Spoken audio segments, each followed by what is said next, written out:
नमस्कार दोस्तों, हमारे चैनल में आप सभी का स्वागत है।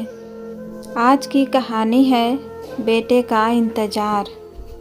सुनैना जी इधर उधर पागलों की तरह चिल्ला रही थी। राजेश, रिया, बेटा मैं यहाँ हूँ, देखो मैं यहाँ बैठी हूँ बेटा। सुरक्षा गार्ड आता है, धीरे से उसके कंधे पर हाथ रखता है। गार्ड नरमी से, अम्मा जी किसे ढूंढ रही हैं आप? सुनैना जी जल्दी से बोलती है, मैं अपने बेटे को ढूंढ रही हूँ। वो मुझे बोलकर गया था अभी आएगा, फिर आया ही नहीं। बेटा तुम बताओ, अमेरिका का जहाज़ चला गया क्या? गार्ड सब समझ जाता है, क्योंकि उसने ऐसे कई लोग देखे जो अपने बूढ़े माँ बाप को छोड़कर फरार हो गए थे। और सुनैना जी के साथ भी यही हुआ होगा, जिसे वह गार्ड नरमी से बोलता है, अम्मा जी अब आप घर जाइए, आपका बेटा यहाँ से जा चुका है। यह सुनते ही सुनैना जी को समझते देर नहीं लगती। अचानक से उनकी आंखों से आंसू बह निकलते हैं। तभी लाउड स्पीकर पर आवाज़ गूंजती है, अंतिम उड़ान रवाना हो चुकी है। उनकी आंखों से आंसू बहते रहते हैं। सुनैना धीरे धीरे बड़बड़ाती है, बेटा बोले थे अभी टिकट लेकर आते हैं, शायद भूल गए होंगे मुझे। वो उठती है, लेकिन उनके पैर कांप रहे थे। बैग हाथ से छूट जाता है। अंदर से एक पुरानी फ़ोटो गिरती है, राजेश की बचपन वाली। वो उसे सीने से लगा कर बैठ जाती है। पूरी रात वो एयरपोर्ट पर ही बिता देती है। सुनैना जी अभी उसी कपड़े में गली गली भटक रही थी। किसी ने मेरे बेटे को देखा है क्या? वो अमेरिका से आया था, राजेश नाम है। सबसे यही सवाल कर रही थी। कोई जवाब नहीं देता। कुछ बच्चे हंसते हुए निकल जाते हैं। एक दुकानदार उन्हें देखकर झल्लाता है, अम्मा जी आगे जाइए ना, यहाँ भीख नहीं चलेगी। सुनैना जी चुपचाप आगे बढ़ जाती है। धूप से उनका चेहरा जल रहा था। भूख से पेट में ऐंठन भी हो रही थी। वो पास के मंदिर की सीढ़ियों पर बैठ जाती है। सुनैना थोड़ी देर बाद, भगवान मैंने क्या बुरा किया था? बस इतना चाहा था कि बेटा मेरे पास रहे। उनकी आंखें पलकों पर रुक जाती है। वो काफ़ी दिनों तक भूखी प्यासी भटकती रहती है। कहते हैं माँ की दुआ और कर्मों का फल कभी खाली नहीं जाता। पर क्या होता है जब वही माँ जिसने ज़िंदगी भर सिर्फ अपने बेटे के लिए जिया, उसी बेटे के लिए बोझ बन जाती है। यह कहानी है सुनैना देवी की, एक बूढ़ी माँ जिसने अपने बेटे के प्यार का 8 साल तक इंतज़ार किया। हर शाम दरवाजे की ओर नज़रें टिक जाती, शायद आज बेटा लौट आए। और एक दिन वो चमत्कार हुआ, बेटे का फ़ोन आया, माँ मैं आपको लेने आ रहा हूँ। उस पल सुनैना जी की खुशी का ठिकाना नहीं रहा। उन्हें लगा अब ज़िंदगी फिर मुस्कुरा उठेगी। लेकिन जो आगे हुआ वो ऐसा सच था जिसने ममता की जड़ों को हिला दिया। वो सच जिसे सुनकर शायद आपकी रूह कांप जाएगी। तो आइए शुरू करते हैं आज की कहानी, जो आपको सोचने पर मजबूर कर देगी कि आखिर माँ की कीमत कब समझ में आती है। गांव के आखिरी छोर पर वो हवेली आज भी खड़ी थी, जिसे कभी सरपंच साहब और उनकी पत्नी सुनैना देवी ने अपने हाथों से बनाया था। आज उस हवेली में बस एक ही आवाज़ गूंजती थी, दीवारों से टकराती पुरानी यादें और सुनैना जी की सांसें। सुनैना जी एक बूढ़ी माँ जो अपने बेटे के आने के इंतज़ार में जी रही थी। झुर्रियों से भरा चेहरा उनके खालीपन और अकेलेपन को बयां करता था। उन्होंने धीरे से खुद से कहा, कब आएगा मेरा बेटा? अब तो 7 साल हो गए। उसकी याद में मैं तड़पती और बिलखती रहती हूँ, लेकिन वो तो भूल गया माँ को। ये बोलते बोलते उनकी आंखें भर आती है। ये बातें जैसे रोज़ उनके दिनचर्या का हिस्सा बन चुकी थी। हर सुबह की तरह हल्की धूप आंगन में गिर रही थी। हवा में अगरबत्ती की खुशबू थी। सुनैना जी मंदिर से लौटती है, माथे पर हल्का सा सिंदूर, हाथों में पूजा की थाली। धीरे धीरे कदम रखती हुई तुलसी के पास जाती है और जल चढ़ाकर हाथ जोड़ती है। तभी बगल में रहने वाली पड़ोसन लता काकी ने मुस्कुराते हुए कहा, अरे सुनैना बहन, आज भी इतनी सुबह उठ गई? अब तो बूढ़ी हड्डियां भी दर्द करती होगी रे। क्यों इतनी जल्दी उठकर दर्द करती हो? जिसे सुनकर सुनैना जी मुस्कुराने की कोशिश करते हुए, आदत सी हो गई है बहन, सुबह का ये समय ही तो भगवान से बातें करने का होता है। ये सुनकर लता जी कहती है, अच्छा सुन, वो तेरा बेटा अमेरिका वाला फ़ोन करता है कि नहीं? सुनैना जी थोड़ा ठहर कर धीमी आवाज़ में, कभी कभी कर लेता है बहन। वहाँ की ज़िंदगी बड़ी तेज़ है ना बहन, वक्त कहाँ मिलेगा उसे। लता दी सहानुभूति से, तू भी ना सुनैना, बच्चों को हमेशा बचाती रहती है। आजकल कौन याद रखता है बूढ़े माँ बाप को, सबको अपने आराम की पड़ी रहती है।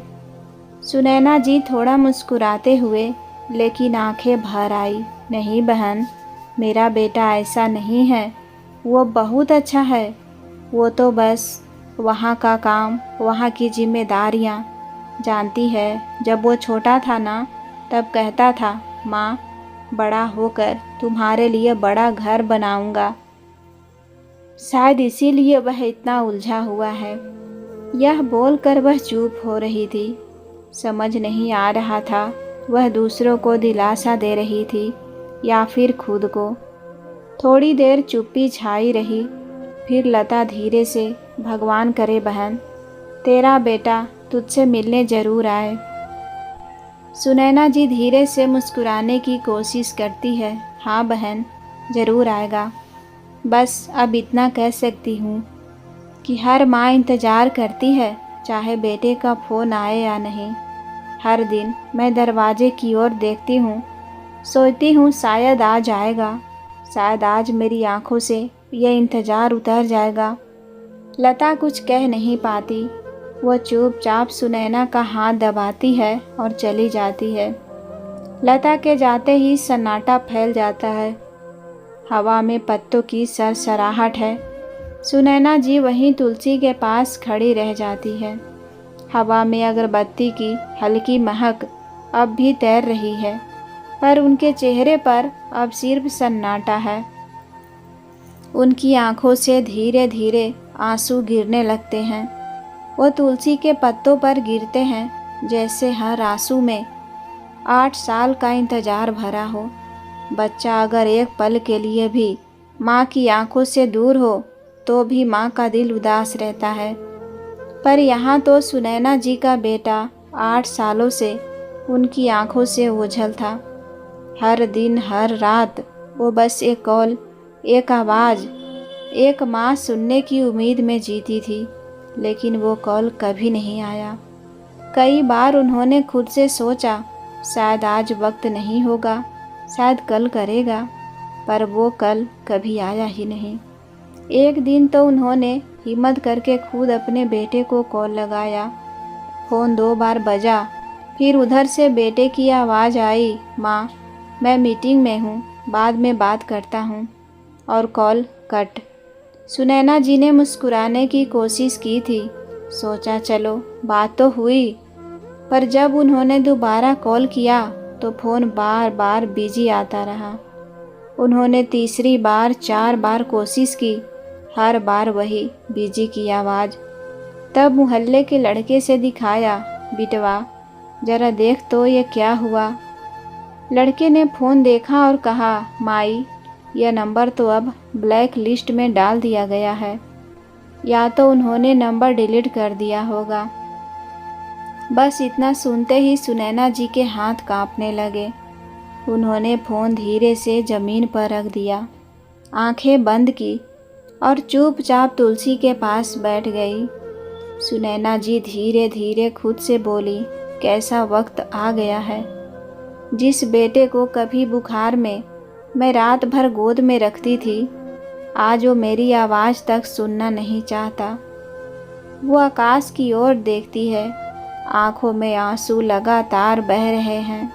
हे भगवान, क्या यही माँ की गलती है कि वो अपने बच्चे को याद करे?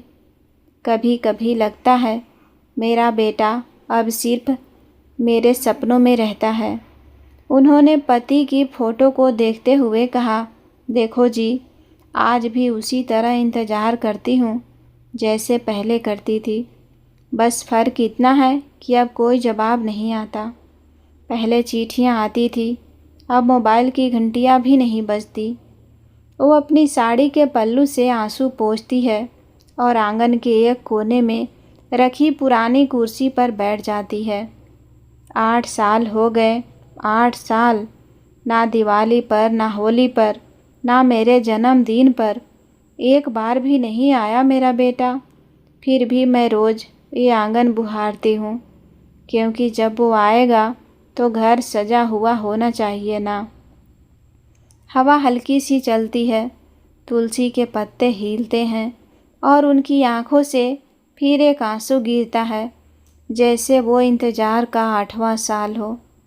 काफ़ी देर तक सोचते हुए सुनैना देवी खड़ी हुई, खुद के लिए खाना बनाया और जैसे ही खाना खाने वाली थी तभी काफ़ी दिनों से रखा उनका फ़ोन अचानक से बजने लगा।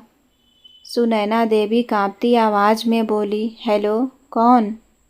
बेटे की आवाज़ खुश होकर आई, माँ, मैं हूँ राजेश। मैं अगले हफ्ते तुम्हें लेने आ रहा हूँ। बहुत साल हो गए तुम्हें देखे। सुनैना जी की आंखें चमक उठती है।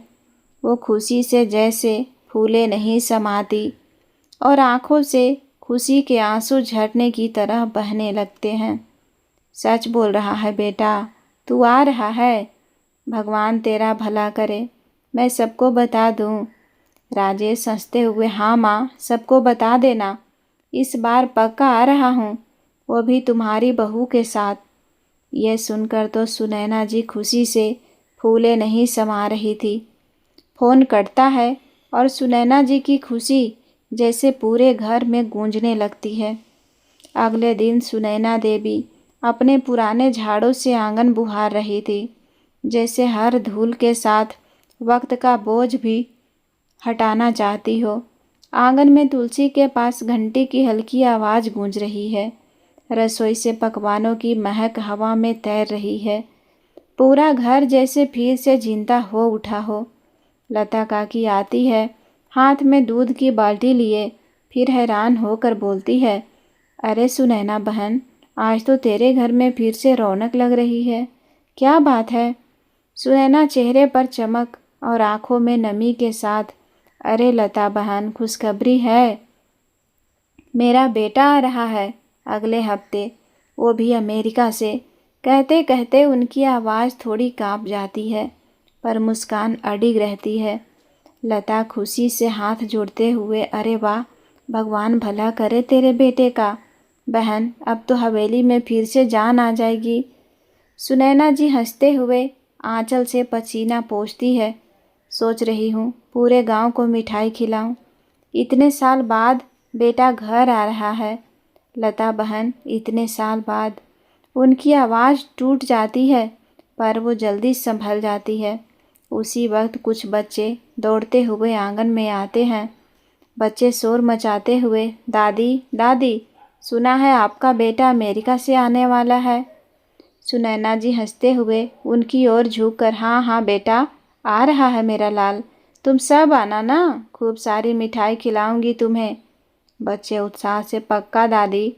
फिर वो धीरे से आसमान की ओर देखती है, धीरे धीरे बोलती है, भगवान, बस इस बार उसे सलामत पहुंचा देना। तेरे दर पे बस यही आखिरी मुराद है मेरी। 2 दिनों बाद गर्म दोपहर की धूप में धूल उड़ी। अचानक दूर से एक चमचमाती सफ़ेद कार हवेली के गेट पर आकर रुकी।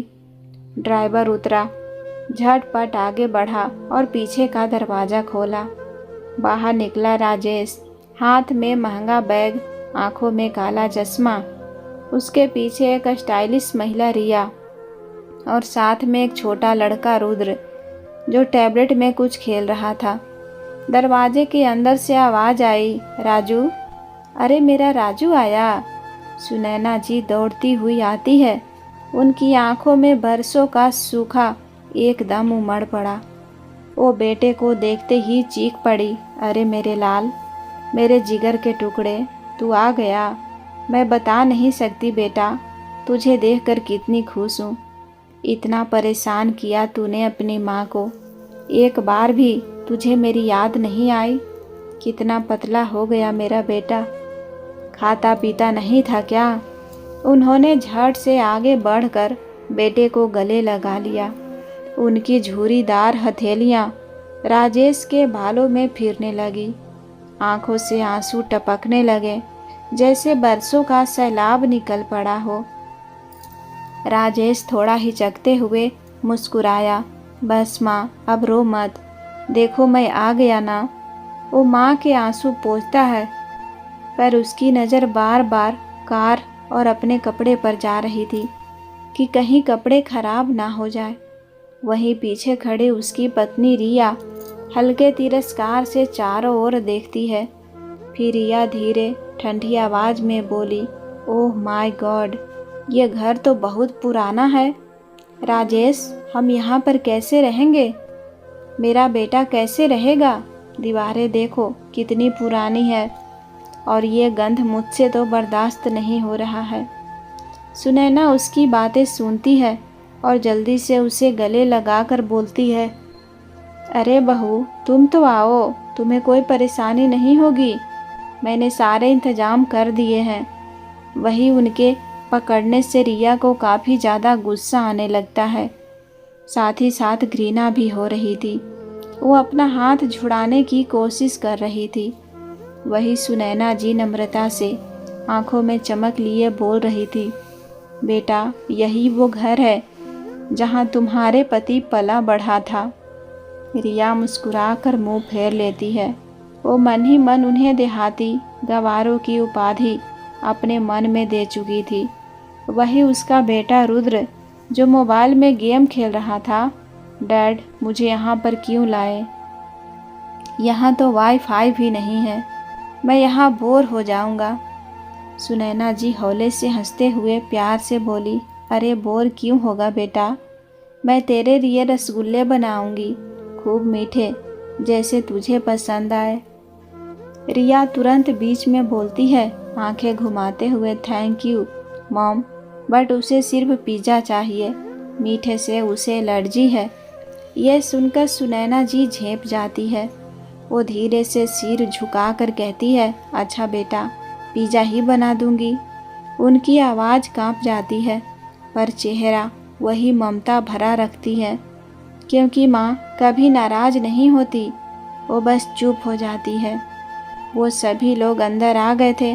गांव की औरतें, पड़ोसी, बच्चे सब गेट के पास खड़े हैं, क्योंकि इतने सालों बाद राजू बाबू लौटे थे विदेश से। सुनैना जी के चेहरे पर बरसों बाद गर्व और चमक थी। वो हर किसी से कह रही थी, देखो मेरी बहू आई है, परियों जैसी है ना। जिस पर रिया हल्के से नाखुश होकर मुस्कुराती है।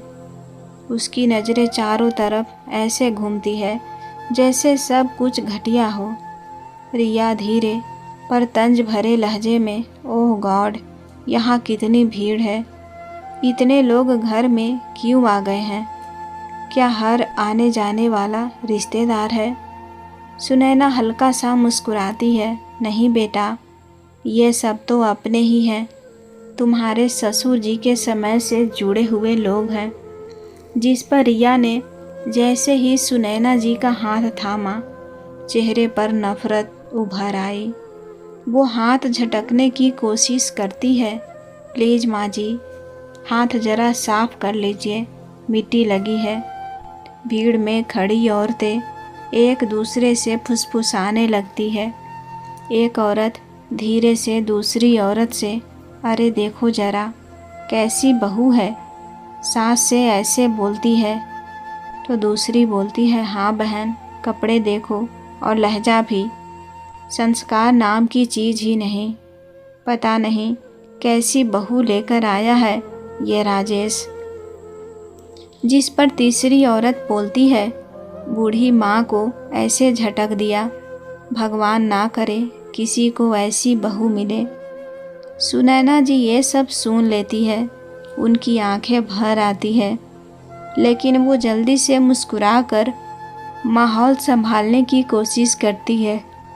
सुनैना जी धीरे से सबको शांत करते हुए, अरे नहीं नहीं बहनें, बच्ची तो थकी हुई है, लंबा सफ़र करके आई है, बस आराम करने दो इसे। वो सबको अंदर आने की बजाय नम्रता से कहती है, आप सब शाम को आना बहनों, तब आराम से सबको चाय भी पिलाऊंगी। लोग धीरे धीरे वहाँ से जाने लगते हैं। राजेश बेचैनी से सब देखता है और फिर रिया की तरफ मुड़ता है।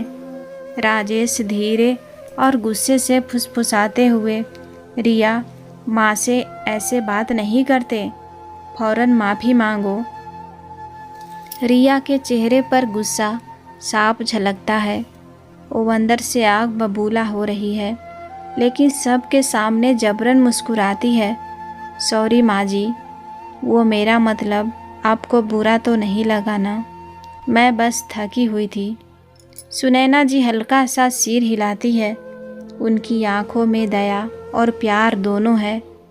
सुनैना धीरे मुस्कुरा कर, नहीं बेटा, माँ को भला क्या बुरा लग सकता है अपने बच्चों से। वो रिया के सिर पर हाथ रखती है।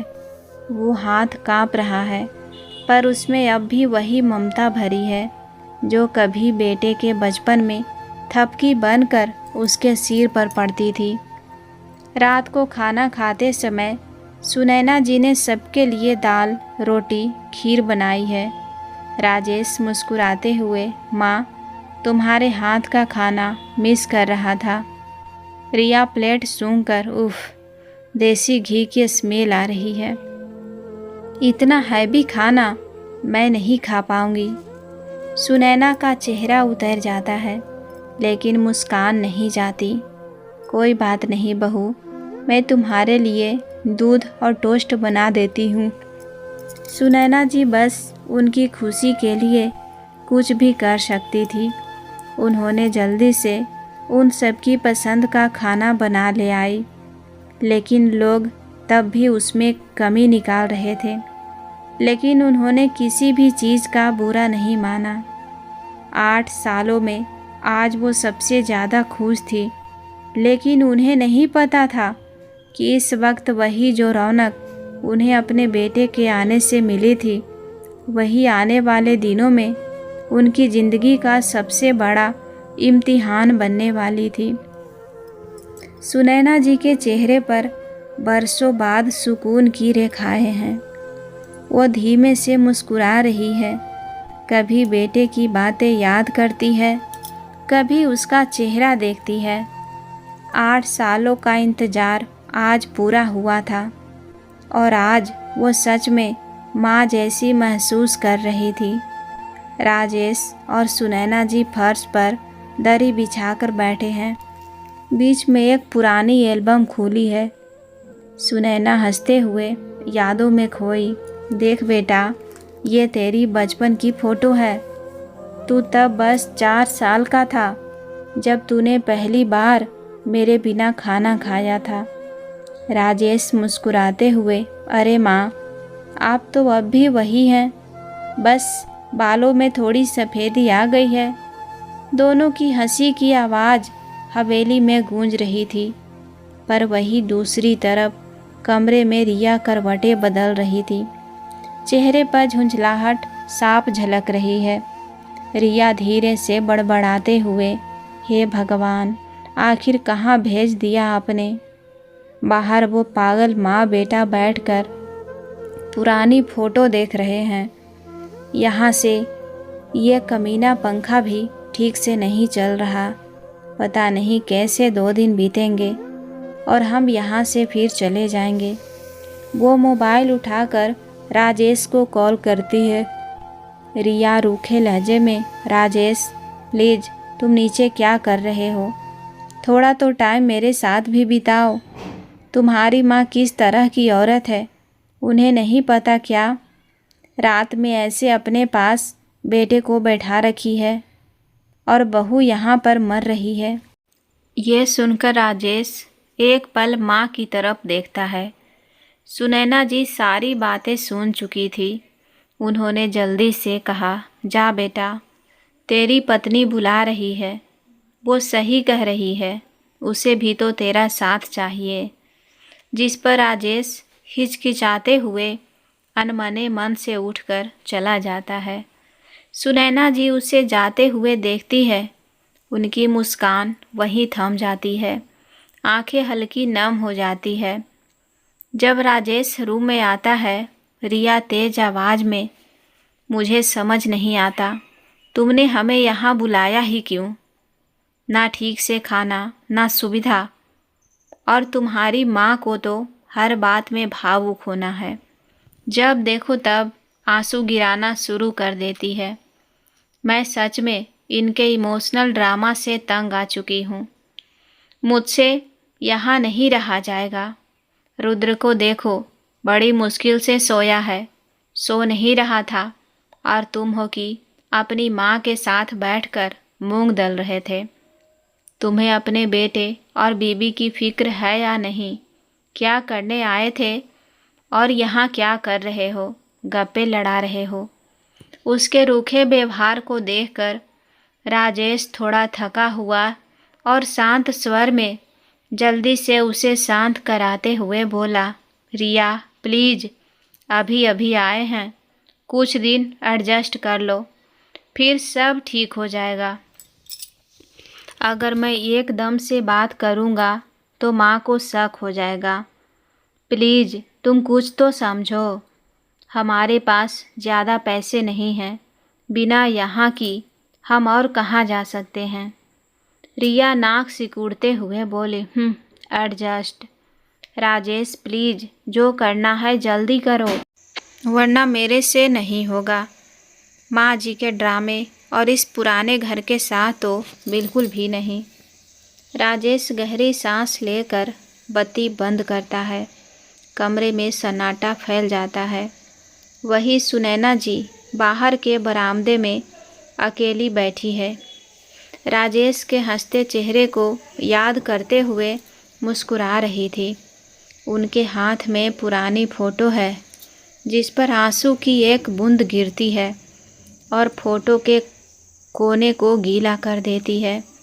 वो धीरे से बोलती है, कम से कम आज तो मेरा बेटा मेरे पास है। सुबह का समय रिया और राजेश कमरे में बैठे कुछ कागज़ देख रहे थे। रिया धीरे से फुसफुसाते हुए, राजेश, यह हवेली और खेत के पेपर्स तुम्हारे नाम नहीं हैं। राजेश थोड़ा झेप कर, नहीं, सब माँ के नाम पर है। पापा ने सब उन्हीं के नाम कर दिया था। रिया ठंडी मुस्कान के साथ, तो फिर अब वक्त आ गया है यह सब तुम्हारे नाम करवाने का। आखिर तुम ही तो उनके इकलौते बेटे हो। राजेश हिचकिचाते हुए, लेकिन माँ, ये सब सुनेंगी तो बुरा मान जाएंगी। रिया, बुरा मानेंगी? वो तो तुम्हारी माँ है, उन्हें मनाना तुम्हारा काम है। अब यूएस वापस चलने से पहले सब सेटल कर लो, वरना ये जायदाद किसी और के हाथ लग जाएगी। राजेश गहरी सांस लेता है और चुप रहता है। रिया की आंखों में लालच चमक रहा था। शाम का वक्त, सुनैना जी आंगन में बैठी थी। बेटा उनके पास आता है। राजेश, माँ, मैं सोच रहा था कि अब आपकी उम्र हो गई है तो क्यों न ये सारी ज़मीन, खेत और हवेली मेरे नाम कर दी जाए, मैं संभाल लूँगा। सुनैना जी आश्चर्य से बेटे की ओर देखती है। सुनैना जी धीरे से बोली, बेटा, ये सब तेरे ही लिए तो संभाल कर रखा है, पर अभी क्यों? मैं तो अभी जिंदा हूँ। राजेश थोड़ा झुंझला कर, माँ, मैं तो बस आपकी सुविधा के लिए कह रहा हूँ। अगर कभी कुछ हो गया तो सब पेपर क्लियर होने चाहिए। सुनैना जी सोच में पड़ जाती है। सुनैना जी, अगर तुझे सुकून मिलेगा तो तो ठीक है बेटा, कर दे अपने नाम। माँ का सब तो बेटे का ही होता है। वो मुस्कुराती है और अपने कांपते हाथों से दस्तखत कर देती है। उन्हें क्या पता था, उस एक साइन से उन्होंने अपनी ज़िंदगी नहीं, अपनी ज़मीन, अपना घर और अपनी इज्जत सब सौंप दी थी। जब रिया को पता चला प्रॉपर्टी उनके नाम हो गई है, वो फूले नहीं समाई। फिर रिया गुस्से से बोलती है, अब जब काम हो गया है तो अब गांव में रहकर क्या करेंगे? मुझे नहीं रहना इस पुराने गंदे बदबूदार घर में, जहाँ ना सुविधा है ना कोई क्लास। और ये गांव, ओह गॉड, यहाँ तो नेटवर्क तक नहीं आता। राजेश थोड़ा झिझकते हुए, रिया, माँ को बुरा लगेगा अगर हम ऐसे चले गए तो? रिया हंसकर व्यंग में, बुरा लगेगा? तुम्हारी माँ को तो किसी भी चीज़ से बुरा नहीं लगता राजेश। उन्हें तो बस वही पुरानी दीवारें, वो तुलसी का पौधा और मेरा बेटा का जप करते रहना आता है। अब मुझे यहाँ दम घुटता है। मैंने बोल दिया ना, चलो यहाँ से। वो बैग जोर से बंद करती है और दरवाजे की ओर बढ़ जाती है। राजेश उसे रोकने की कोशिश करता है, लेकिन उसकी आंखों में भी शहर की चमक लौटने की खुशी झलक रही है।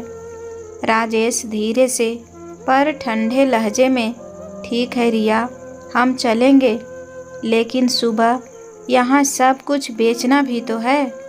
जिस पर रिया हल्की सी मुस्कुराती है, जैसे किसी जीत पर होठों से तिरस्कार झलक रहा हो। अगली सुबह सुनैना जी तुलसी को जल चढ़ा रही थी। चेहरे पर वही पुरानी मुस्कान, मन में सुकून। लेकिन अचानक उन्हें घर के बाहर हलचल सुनाई देती है। वो चौंकती है, कुछ अजनबी आदमी घर में दाखिल हो रहे हैं। किसी के हाथ में फाइलें हैं, किसी के पास चाबियों का गुच्छा। सुनैना जी घबरा कर आगे बढ़ते हुए, कौन हैं आप लोग? सुबह सुबह मेरे घर में ऐसे क्यों आ रहे हैं? एक आदमी रूखे लहजे में, माफ़ कीजिए अम्मा जी, अब ये घर आपका नहीं रहा। कागजात पूरे हो चुके हैं। अब ये हवेली हमारी कंपनी की है। सुनैना जी का चेहरा सूख जाता है। वो तुरंत अंदर भागती है। सुनैना जी तेज आवाज़ में, राजेश बेटा, ये क्या कह रहे हैं ये लोग? राजेश सीढ़ियों से नीचे आता है। हाथ में कुछ कागज़ है, चेहरे पर मजबूर सी मुस्कान। राजेश धीरे से, माँ, मैंने हवेली बेच दी है। सुनैना जी हैरानी से, क्या बेच दी? लेकिन बेटा, ये तो तेरे बाप दादा की निशानी है। तेरा बचपन यहीं बीता है। तूने कैसे कर दिया ये? रिया तब कमरे से निकलती है, पूरी तरह तैयार, बैग हाथ में। रिया घमंड भरे लहजे में, मॉम, इतनी बड़ी हवेली से क्या फ़ायदा जब उसमें एसी भी ढंग से नहीं चलता? हमने शहर में फ्लैट ले लिया है, मॉडर्न, क्लासिक और अपार्टमेंट लाइफ। अब वहीं रहेंगे। सुनैना जी कांपती आवाज़ और डबडबाई आँखों से उसे देखती हुई कहती है, रिया, ये घर मेरा नहीं, तुम्हारे पति का जन्म स्थान है। तुम लोगों की जड़ें यहाँ हैं। तुम लोग मुझे ऐसे धोखा कैसे दे सकते हो? रिया तेज आवाज़ में, ठंडे व्यंग के साथ, ओहो प्लीज़, जड़ें गांव में रह जाती है, हम अब शहर में उग रहे हैं अम्मा जी। पड़ोस की औरतें हलचल सुनकर बाहर आ गई थी। एक औरत बोलती है, देखो तो कैसी बहू है, ना तमीज़ है ना संस्कार, ऊपर से सास से यूं बात करती है। एक और औरत बोलती है सिर हिलाते हुए, और इनके बेटे ने तो कमाल ही कर दिया, माँ की छत तक बेच दी। राजेश चारों तरफ लोगों की बातें सुनकर बहुत घबरा जाता है। वो समझ जाता है कि अगर यहाँ कुछ बोला तो गांव वाले हंगामा कर देंगे। वो तुरंत अपनी आवाज़ मुलायम करता है। माँ के पास जाकर बोलता है। राजेश धीरे मीठे लहजे में, माँ, आपने हमेशा कहा था ना कि आप मुझे अकेले नहीं रहने देना चाहती, तो हमने बस ये हवेली बेच दी। आपको अब अकेले नहीं रहना पड़ेगा। हम सब साथ रहेंगे शहर में, अपने नए घर में। सुनैना जी मासूमियत से बेटे की आंखों में देखती है। उनकी दिल की कितनी इच्छा थी कि वो अपने बेटे बहू के साथ ही रहे। यह सुनकर उन्हें बहुत खुशी हुई। वैसे भी उनका बेटा अब यहाँ ज़्यादा दिन नहीं रह सकता था, इसीलिए जो किया उसने सही ही था। सच बेटा, तू मुझे अपने साथ रखेगा? राजेश झूठी मुस्कान के साथ, हाँ माँ, यही तो चाहता था मैं। आप बस खुश रहो, बाकी सब मैं संभालूंगा। वो उनकी हथेली पकड़ लेता है। सुनैना जी का चेहरा खिल उठता है। वो भगवान की मूर्ति की ओर देखकर आभार भरे स्वर में बोलती है, भगवान, तूने मेरी सुन ली। अब मेरा बेटा मुझे अपने साथ रखेगा। रिया सब कुछ सुन रही होती है। वो मन ही मन गुस्से से दांत भींचती हुई कहती है, लेकिन राजेश की नज़र उस पर पड़ती है। वो हल्के से सिर हिलाकर उसे चुप करा देता है। दोपहर का वक्त था। राजेश, रिया और सुनैना जी सभी लोग बाहर निकलते हैं। गांव के लोग हाथ जोड़कर उन्हें विदा करते हैं। सुनैना जी सबको आशीर्वाद देती है। चेहरे पर मुस्कान है, पर आंखों में हल्की नमी लिए कार से सभी लोग निकल जाते हैं। कुछ ही घंटे बाद वो लोग एयरपोर्ट पर थे। राजेश अपनी माँ को एक बेंच पर बैठाता है। उसके चेहरे पर अब भी झूठा सुकून था। राजेश धीरे से बोलता है, माँ, आप यहीं बैठिए, हम अभी टिकट लेकर आते हैं। सुनैना जी भोलेपन से, ठीक है बेटा, जल्दी आना। तेरे लिए पराठे बनाए हैं, उन्हें तुझे खिलाऊंगी। राजेश मुस्कुराकर सिर हिलाता है, फिर रिया और बेटे को लेकर दूर चला जाता है, जिसे देखकर सुनैना जी को अजीब लगता है, लेकिन वो अपने बेटे पर थोड़ा सा भी शक नहीं करती थी। एयरपोर्ट पर उन्हें बैठे हुए घंटों बीत गए और अब वहाँ पर भीड़ कम होने लगती है। घड़ी की सुई बार बार घूमती है। सुनैना जी हर आती जाती शक्ल में अपने बेटे को ढूंढती है। फिर सुनैना जी धीरे से बुदबुदाती है, राजेश बेटा, कहाँ रह गया तू? वो बार बार बैग खोलती है। अंदर से अपने बेटे की पुरानी फ़ोटो निकाल कर देखती है। घंटा बीतता है, 2 घंटे, फिर शाम हो जाती है। अब एयरपोर्ट लगभग खाली हो जाता है। सुनैना जी धीरे धीरे खड़ी होती है। आंखें लाल है, गला सूखा है। वो इधर उधर दौड़ती है। सुनैना जी पागलों की तरह चिल्लाती है, राजेश, रिया, बेटा मैं यहाँ हूँ, देखो मैं यहाँ बैठी हूँ बेटा। सुरक्षा गार्ड आता है, धीरे से उसके कंधे पर हाथ रखता है। गार्ड नरमी से, अम्मा जी, किसे ढूंढ रही हैं आप? सुनैना जी जल्दी से बोलती है, मैं अपने बेटे को ढूंढ रही हूँ। वो मुझे बोलकर गया था कि अभी आएगा, फिर आया ही नहीं। बेटा तुम बताओ, अमेरिका का जहाज़ चला गया क्या? गार्ड सब समझ जाता है, क्योंकि उसने ऐसे कई लोग देखे जो अपने बूढ़े माँ बाप को छोड़कर फरार हो गए थे, और सुनैना जी के साथ भी यही हुआ होगा। जिससे वह गार्ड नरमी से बोलता है, अम्मा अब आप घर जाइए, आपका बेटा यहाँ से जा चुका है। ये सुनते ही सुनैना जी को समझते देर नहीं लगती। अचानक से उनकी आंखों से आंसू बह निकलते हैं। तभी लाउड स्पीकर पर आवाज़ गूंजती है, अंतिम उड़ान रवाना हो चुकी है। उनकी आंखों से आंसू बहते रहते हैं। सुनैना जी धीरे धीरे बड़बड़ाती है, बेटा बोला था अभी टिकट लेकर आते हैं, शायद भूल गए होंगे मुझे। वो उठती है लेकिन उनके पैर कांप रहे थे। बैग हाथ से छूट जाता है। अंदर से एक पुरानी फ़ोटो गिरती है, राजेश की बचपन वाली। वो उसे सीने से लगाकर बैठ जाती है। पूरी रात वो एयरपोर्ट पर ही बिता देती है। अगले दिन लोग अपनी अपनी गाड़ियों में निकल रहे हैं।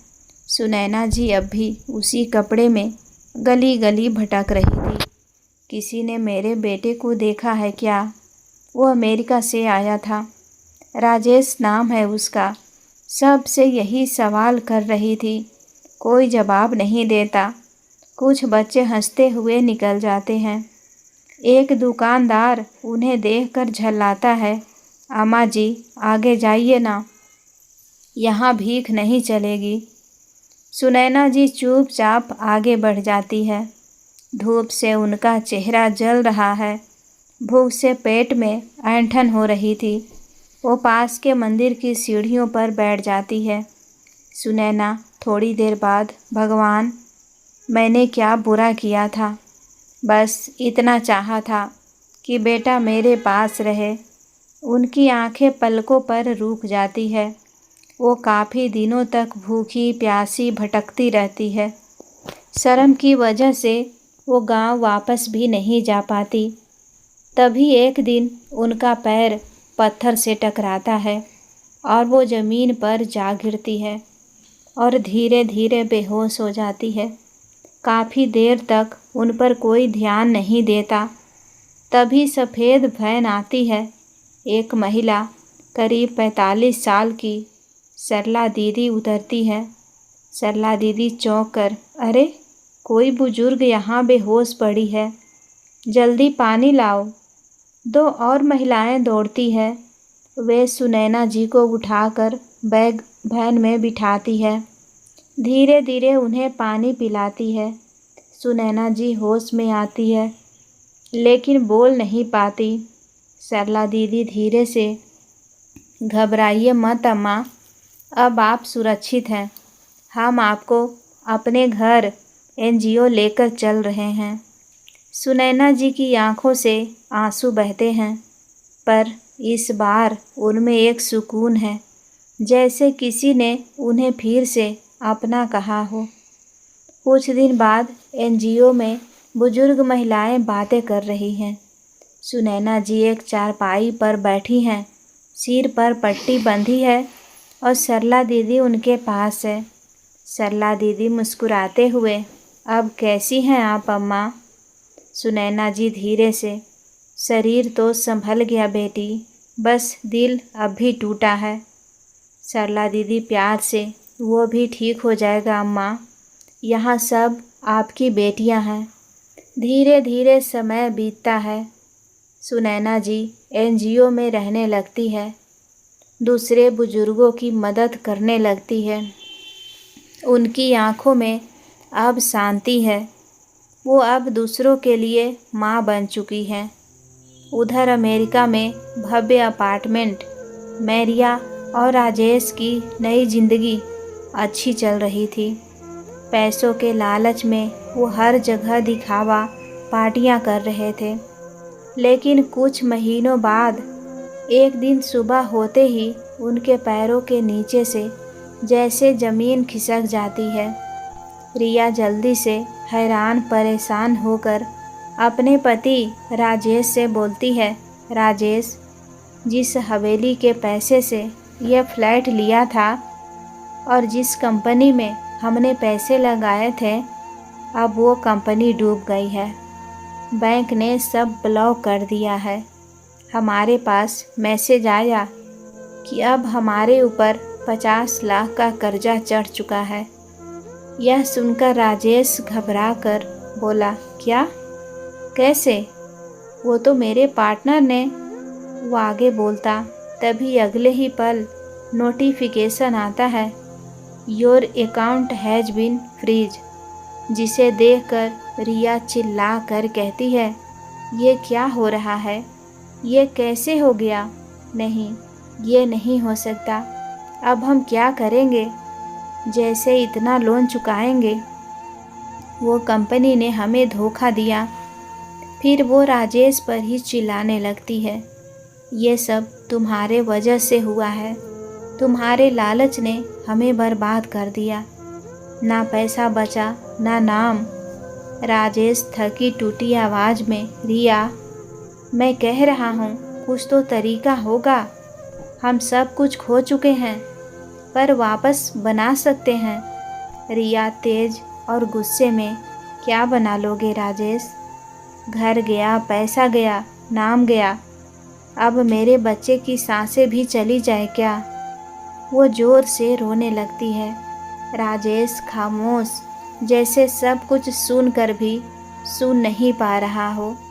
तभी दरवाजे पर जोरदार ठक ठक होती है। राजेश चौंक कर, कौन? दरवाज़ा खुलता है तो 2 पुलिस अफसर अंदर आते हैं। अफसर बोला, मिस्टर राजेश शर्मा, आपके खिलाफ फ्रॉड इन्वेस्टिगेशन केस दर्ज हुआ है।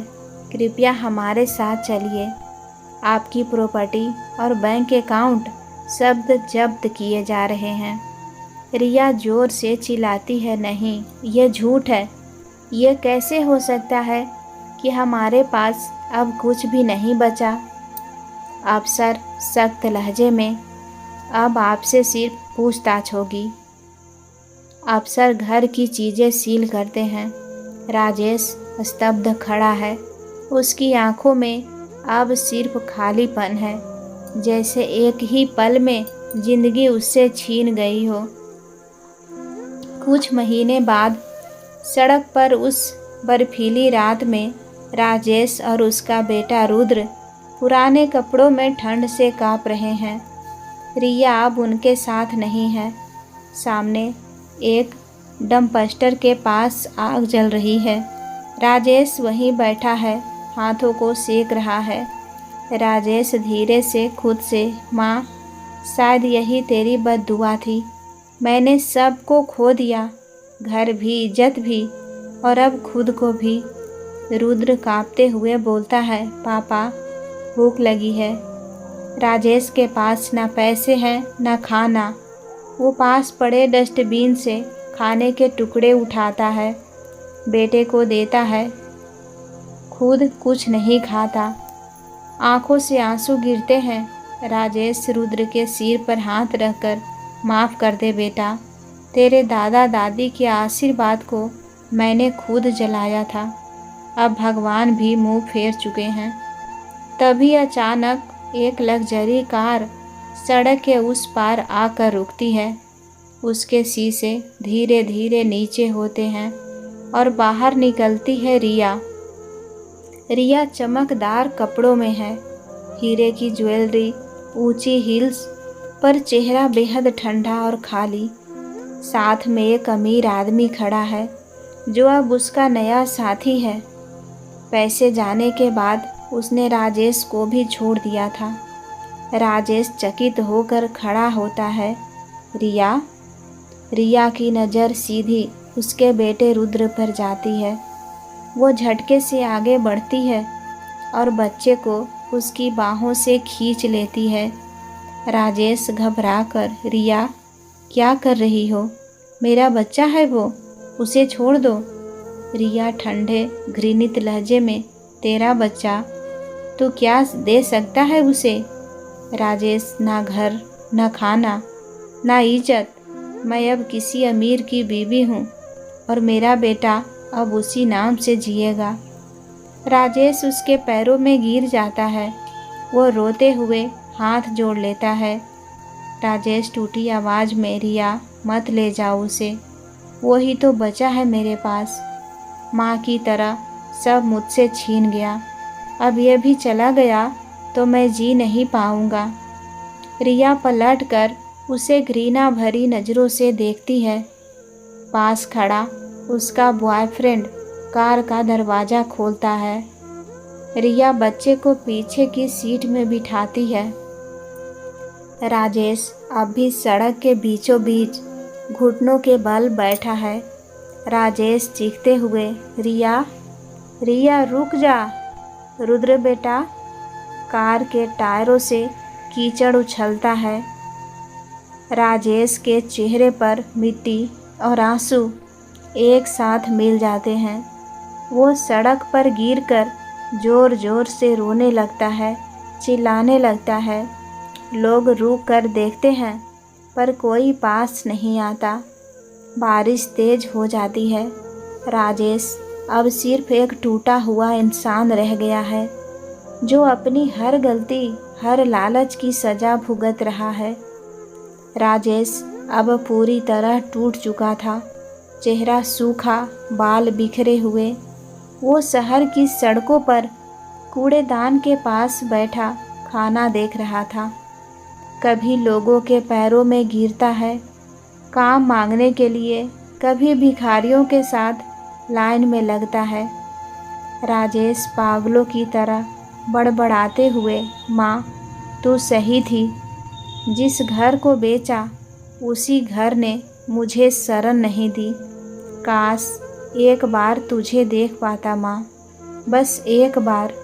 आसमान में बिजली चमकती है। बारिश शुरू हो जाती है। वो बारिश में भीगता हुआ सड़क पर गिर पड़ता है।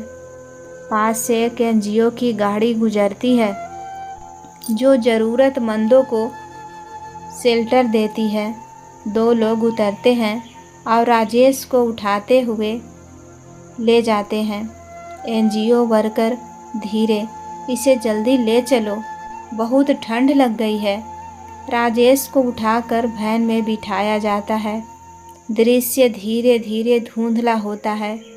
कभी कभी इंसान सब कुछ जीत कर भी हार जाता है, और वो हार सबसे बड़ी तब होती है जब किस्मत तुम्हें वही दिखाती है जिससे तुमने मुंह मोड़ा था। कभी किसी का दिल मत तोड़ो, खासकर उस माँ का जिसने तुम्हें जन्म दिया है।